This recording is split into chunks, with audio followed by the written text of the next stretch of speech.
check mo na lang every time matapos mo. And then, in the middle of your day, may maguba.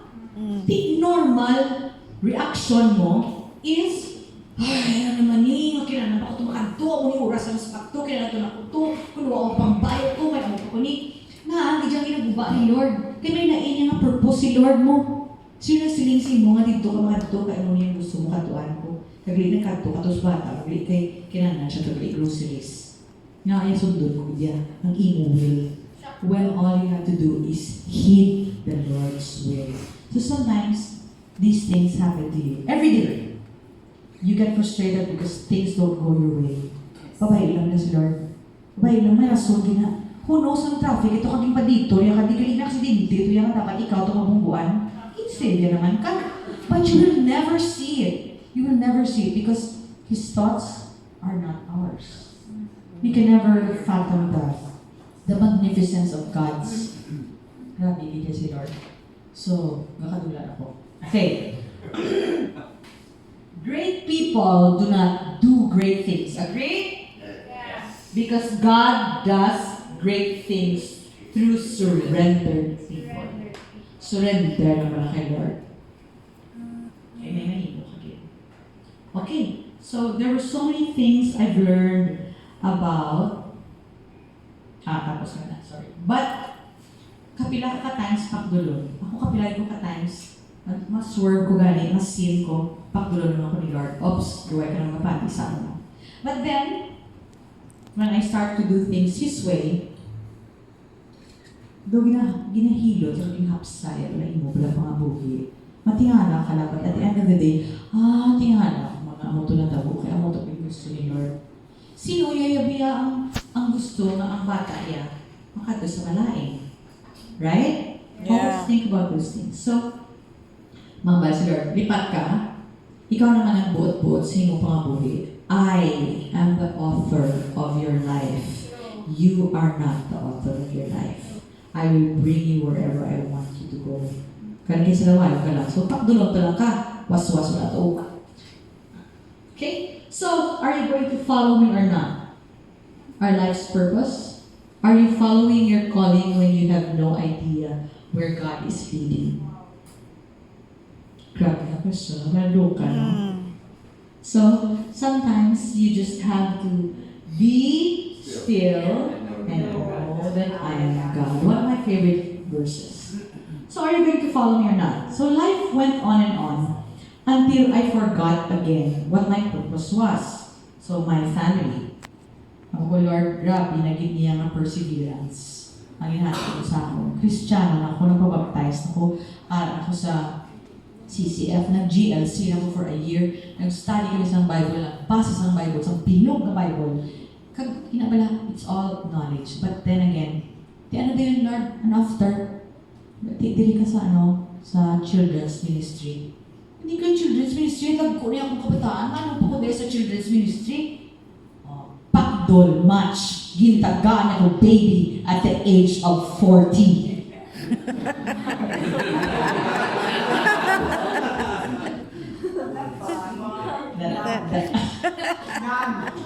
Nadagdagi ko yung sa salog, yung pagkabalo ko yung nabuso at the age of 40. May nainig kayo sa music, nga sa children's ministry, nga di kaya sa music ministry, kayo gusto kailan makanta. Sino nga dira ka lang that time? Go to children's ministry. Tudlo ka to bata. Wala ko yung pasensya, Lord. I had like what? 10 years, 15 years of experience with my children. The Lord, terrible. Terrible to? Terrible. No. Terrible to? Frustrating for? Ano pa na? Whatever. Pwede na ko yung Lord. Sino yung nagsilagsi mo? Ari mo gitay. Wala ko yung gusto niya. Gabad dito na ko ito was very fit. Ako, Lord, tapos ako yung pamata. Lord, badminton, na feeling kay take care ko ng body ko. Ang bala sa friends ko, gusto ko yung guro ay hindi amoy mo ang banga. Gusto mo tapos gusto sa blood, blood test. Gusto mo blood, pwede hindi kayo urine. Pagka sa blood test. Pagka sa blood test, sama ko, tawagan mo ko magwa ang results ko ha. Ay katuon ko di. Okay ma'am. Pagod ko sa blood after 3 hours. Nire-telephone mo. Ma'am, Antay Arlene, mo telepono sa medical plaza or whatever. Okay, hello. Ma'am, congratulations!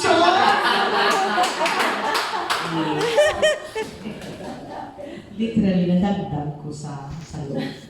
Ang basa ako ng brother-in-law. Nadoglo to? Musubra ko sa loto! Naglalait ko, as in lalain, bigla ko. Kuluya, niya ka 14 ako, yung nagpusumpa ko ya? Ano ka? Pakabang ko sa bata ko na 14 years old. Yeah, 14 years old, my eldest daughter ko. Ano ko siya? Babe, mom is pregnant. Kapag ko na sa bata sa ako.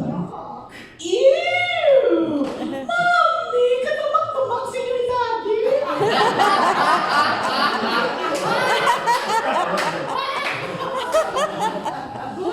Okay, so, imagine, I have to start from scratch. Gusto mo ka again? Lasun ano gidya, bago gidya. Lord, pinakahay mo naman ko, Lord. Nag-CCF mo, Lord. Nag-Bible study ko. Pinakahay mo naman ko. Maria, that is not for you to decide. I'm sorry. You just have to. These babies, these children go through us, but they're not ours. So I want another child, and it will channel through you. Okay, Lord. Pwede, hindi mo na akong pakdol. Pwede pakdol mo, dili lang ang bukolo, hindi lang dili. Okay, so, life went on. So, family ko na lang.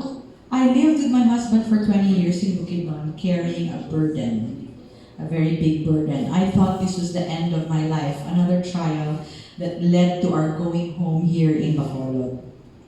My husband went inside a rehabilitation center for drugs. Twice. Pro-drugs ang ako yan. There was drugs, women, gambling, and everything that came with it. Sabi ko, Lord, kung hindi bata, Lord, hatag ko sa kulugtasan naman na bana. Ano na lang yan, Lord? Kabalo ko, Lord, I was informed through Bible study that wives, submit yourselves to your husband. Pero ang phrase nila, ask to the Lord. Ako na importante. Okay, so kinabato, kapilisa ko nga bana, basahan nga walang 1 Peter 3:7. Basahan yung 1 Peter 3:7 for all of you here, or just married, or married. Anya? You memorize the verse. 1 Peter 3:7. It says there, memorize mo rin by heart. Kinamba ko sa bana ko, your prayers will be hindered if you do not live with your wife in an understanding way. Ano pa may nabatos? So, wala effect. Basta yan ang mapakdol, basta yan ang ipit sa uma, ay latika, medyo. Okay, so, he was rehabilitated not just once, twice. Kulord, mapena, sa Kulord, makatol na ko sa wami, gagmapinira, ito bilugan law, mahambal ang tanan-tanan na orimos, di lang may pagkagaya mo niya problema. Okay? So, protecting him and being a savior to him, and all these to save his face from people, because of course you're the wife, right? So I cried out to the Lord, is this what you're giving me for being a good wife? I don't deserve this, Lord. Buot ko yung blaya nga ang tagaan. Yaman. So, hindi reward niya, but penance. I have been a good wife and a buang one for 20 years. I talked to our pastor, and the pastor enlightened me. Yung pastor ni siya yung naging sulina ko sa bilog ko kabuhi. We traced back the time and found a clear historical data. All these were consequences of one disobedient act. Da-da-da. Premarital sex. And then, a marriage that was not intended because I was already 6 months pregnant. Itatagal ko sa akong sister, ilang ako na bouquet. Ano bouquet? Sorry, ano rin na? Hindi na ginakata mo. Wedding bouquet. Ang bouquet padala sa akin. Parehas sa tapos ng tiyan ko. Para nag-march ako, no? Hindi kita nagabusog ko, but I was 6 months pregnant. But when you look at me from the back, I don't look pregnant. So I was marching down the aisle with shame. Tago ko nga ako na bukol sa aking tiyan. Kaya kung gusto ko pala sa kanila tawag nagabusog ko. 5 funny thing was, a week after, siyempre, nag-maternity dress na ako, nagsimba ako sa Santa Clara, sa Amon Chapel, sa Villa Valderrama Chapel. Pag-abot ko to hambal sa saya ka tito. Bala, nagabusog ka? Sabi ko, oo tito, sorry. Tapos pagkabata ako, 3 months after, 6 months mo, 3 months after bata ka na, hambal sa iban, premature? Kulang ko nagpakasas ang July, pag-October, nagbata, premature? So that was a shame that was inflicted upon me. So I had to renounce it. I had to attend ancient path. Because that shame will bring you down. And if you already know that God died for your sins, Jesus died for your sins, forget those sins. Tapos na to. Okay. So, I made myself the author of my life again. He says, who are you to dictate where you are going and why have you come this far? I made decisions not according to His will and suffered the consequences that came along with it. But my children were all gifts and of course, blessing ginaya. So hindi ginaya sa layan kabataan niya. Sa lahat yung premarital sex yan. Sa lahat ito yan. Parang nang subok, I don't know, subukan. Hindi na ko imagine anong kabataan subok. I cannot imagine. So okay, so let us fast forward. I asked the Lord, why all of a sudden the love I felt for my husband was gone? When there's no trust and no respect, love just flies out of the window. So, but the Lord, I asked the Lord, naging patabo niya sa akin. Up to now, I still don't have the answer. But I'm still just walking through my Christian life. So everything just flowed, and with the leadings from the Lord, I told Him I did not love Him until 2016. He agreed to sign annulment papers in 2017. And I left the house at 2018. Last page. So just like your own daughter, wala? Kung may bata ka, mga tatay, di sino mga tatay din? Wala ba ni tatay? Peter. Mga tindi, Peter. Just like a father, if you see that your daughter... Ha? Okay, come on.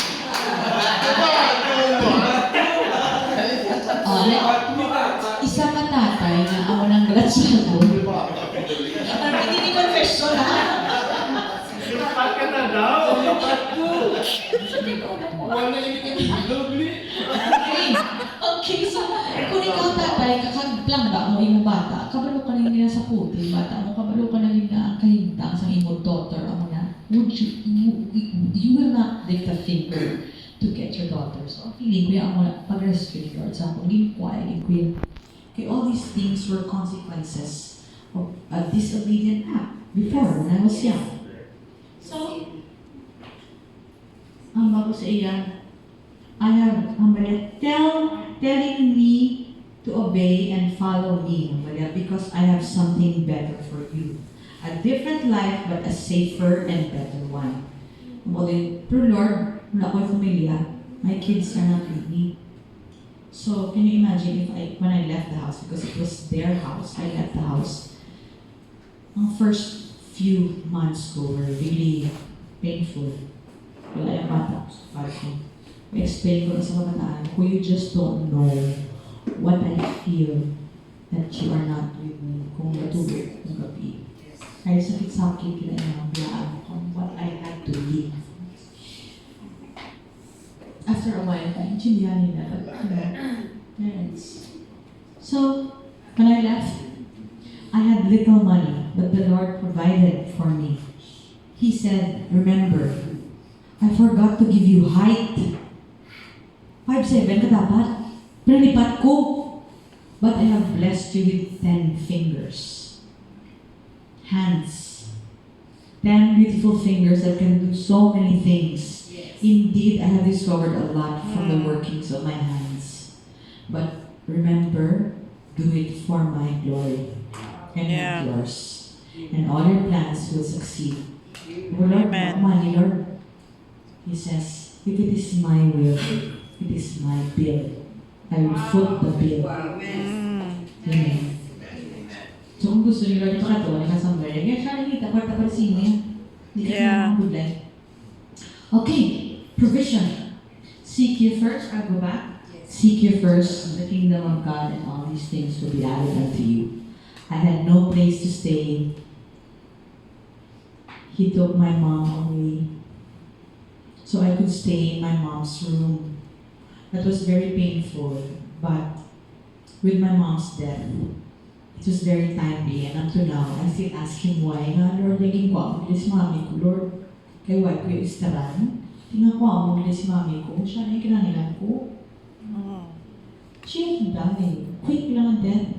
Kaya kuli, ayawan to siya pangita apartment sa akong ayawan to siya pangita engineer ng mahimo sa balay ko das tubangan. But why did she have to go? Sakit, panundog mo. Love mo ko, Lord. Love mo yung kukuroy, no? And, subukul ka mo ko, if my mom were alive, ang ko ni Lord, tapos na ang chapter sa life, I am the author of your life, Rani. Hindi ka naman umdo sa wala na tabo. Because hindi ito siya intended na matabo. Right. Okay, so, sige lang bala. He keeps quiet and he says, your ways are not my ways. Your teeny-weeny brain cannot fathom the magnificence of my perfect will. So, sige lang bala. Things will just unfold in time. So, up to now, patience is a virtue. We all have our journeys. Diba? You just have to wait on the Lord. I am still living according to what He wants me to do, His purpose, and just like mercy, it is new every morning. So, a Christian who develops in 5 ways. Loves one another. This is the way to practice righteousness. Praise, proper attitude of submission to God's will. Obedient and fast. By fasting, here yan not the usual fasting that you don't eat. It's fasting, controlling willfully the fleshy appetites in all areas of your life. And a Christian stores up treasures in heaven. So, sa Matthew, do not let your right hand know what your left hand is doing. Hindi ka na you're glorified here on earth, but the Lord, hindi na siya gusto. So do everything in secret because the Lord will reward you in secret. Okay? And do not worry. You know that worry is a sin? You don't trust the Lord. So worry. So remind each other. We're all brothers and sisters here. Remind each other. Worry ka naman. May ka naman sa kay Lord. Naman, watch. Your Father knows what you need before you ask Him. Matthew 6 verse 8. Next. So, prayer, protection, perseverance. Amo pa ning journey tao. Perseverance with a purpose. Because God will always provide. And after everything, you experience the peace. Wala ka naman na tayo. Christian, wala ka mo doon. Madam, ulang tubig. Yeah. Ulang na siya, wala ka trampuhaw. Madula doon gano'n ko na ulang tubig haw. Alay sa ulang na nga, Christian, ugtas na yun. Ugtas na yun. Ala na ano to ang salakyan, ugtas na yun. Di ano? Bakit na problema? There's this father. Late na siya for work. So, nagputas sa kaya. So, pagkakatayo sa lamesa, pag amoy na nadagdag ang taya sa kafe. Di, duwala na reaksyon mo. Ay, na mga kikatutudo kay ang kape, nga adra mo ibutang, ang lukang maluko ko da. Adra mo ibutang. Di, ko ano nang nabtaan ka siya. Late ako. Or, pagkadagdag sa taya, kuhaan mo tayo. Can you get me another one, please? Big difference. Tapos, why do you have to struggle to get none? Diba? Whatever that is not good is not of the Lord's. So you always have to listen, look with your eyes. Basta nag-ipati siya, hindi niya kay Lord yan. So, guwag ka ni enemy, you have no place in my heart. Yeah. Amen. So what does the Bible say about peace and assurance? Do not worry about tomorrow, for tomorrow will worry about itself. Each day has enough trouble of its own. Last, Why should you not worry? Because the Lord is your master planner, the author of your life. So tonight, ang bala mo, Lord, ikaw na ang author sa life. Yes. Refuge and sanctuary, and the Lord is also your backup. When you have the Lord in your life, you experience peace. Not all the time, because a Christian is tested in his faith, that will produce endurance, perseverance, and peace. Last. Agree kung sine? Being a Christian is not a bed of roses nor a quick stroll in the park. It is the honing of the Lord in one's life. So He will use you to serve His will and His purpose for you. Finish? Hali ko yung people dito? Palangga ka ni Lord. Hindi magpapakdol. Pati halang wala si Lord. And mapakdol lang. Okay? So I leave you with all the peace there. Thank you, and I hope you